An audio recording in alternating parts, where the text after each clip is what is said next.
150 साल बाद 3 ब्रिटिश कानून की जगह भारतीय नए आपराधिक कानून लागू किए गए हैं। कोई भी व्यक्ति देश के किसी भी हिस्से में एफआईआर दर्ज करवा सकता है। एफआईआर और पुलिस जांच के लिए समय सीमा भी तय है। अश्विनी उपाध्याय, वरिष्ठ अधिवक्ता। नया भारत नया कानून। 150 साल के बाद 3 अंग्रेजी कानून खत्म हो गए हैं और 3 नए भारतीय कानून लागू हो गए। इसके एक नहीं अनेक फायदे हैं। सबसे पहला फायदा कि गुलामी की सोच खत्म होगी।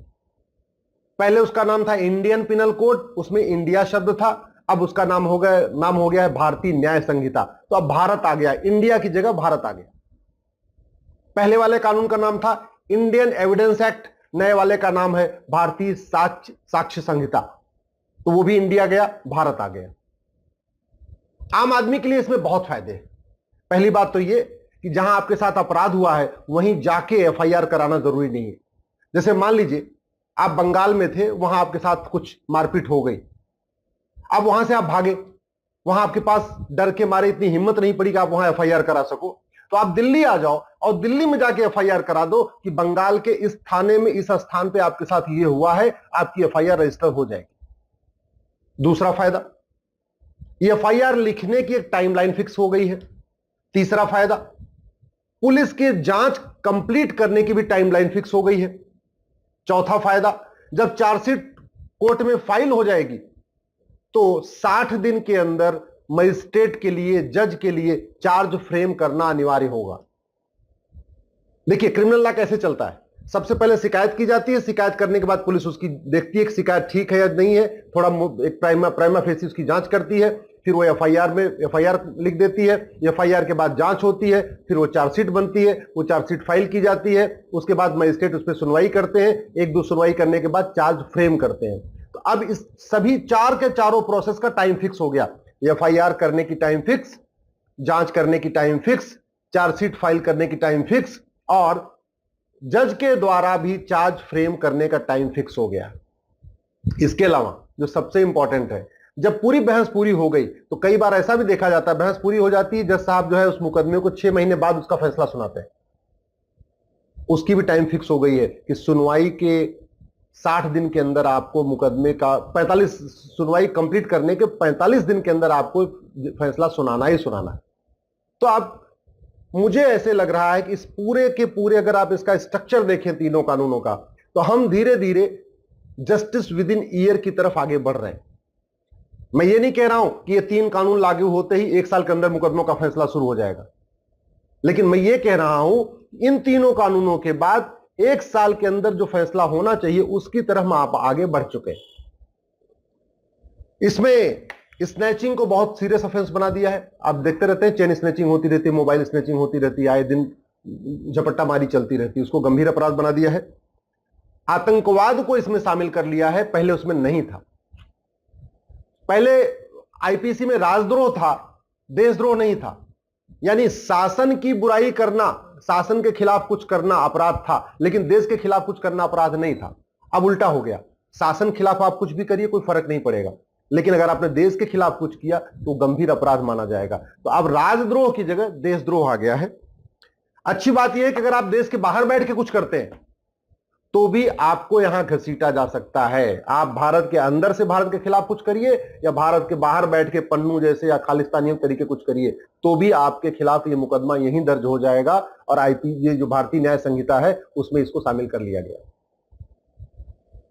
जो भारतीय साक्ष्य संहिता है उसमें इलेक्ट्रॉनिक एविडेंस को भी एविडेंस मान लिया गया।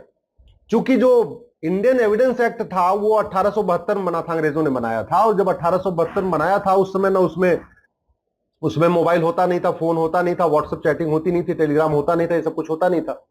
तो इलेक्ट्रॉनिक एविडेंस को इंडियन एविडेंस एक्ट में एविडेंस नहीं माना जाता था। लेकिन अब नई वाली जो भारतीय साक्ष्य संहिता है इसमें सारे इलेक्ट्रॉनिक एविडेंस को भी एविडेंस माना जाएगा। आपने व्हाट्सएप चैटिंग किया, आपने एसएमएस के जरिए चैटिंग किया, आपने फोन के जरिए चैटिंग किया, चाहे आपने व्हाट्सएप कॉल के जरिए चैटिंग किया, टेलीग्राम कॉल करके चैटिंग किया, या कोई और ऐप यूज करके चैटिंग किया, या ईमेल के जरिए चैटिंग किया, या इंस्टाग्राम के जरिए चैटिंग किया, सारे के सारे इलेक्ट्रॉनिक जो कम्युनिकेशन है माध्यम, वो सब के सब एविडेंस माने जाएंगे। तो इससे भी सजा दिलवाने में काफी मदद मिलेगी। पहले क्या होता था, बहुत सारे गंभीर अपराधों में सबूत के अभाव में बरी हो जाते थे, क्योंकि इलेक्ट्रॉनिक वो हाई टेक्नोलॉजी यूज करते थे, उसको एविडेंस माना नहीं जाता था। तो बहुत सारे अब नक्सली, आतंकवादी, अलगाववादी, कट्टरपंथी, जिहादी, ये सब के सब सबूत के अभाव में बरी हो जाते थे। पुलिस सबूत नहीं दे पाती थी।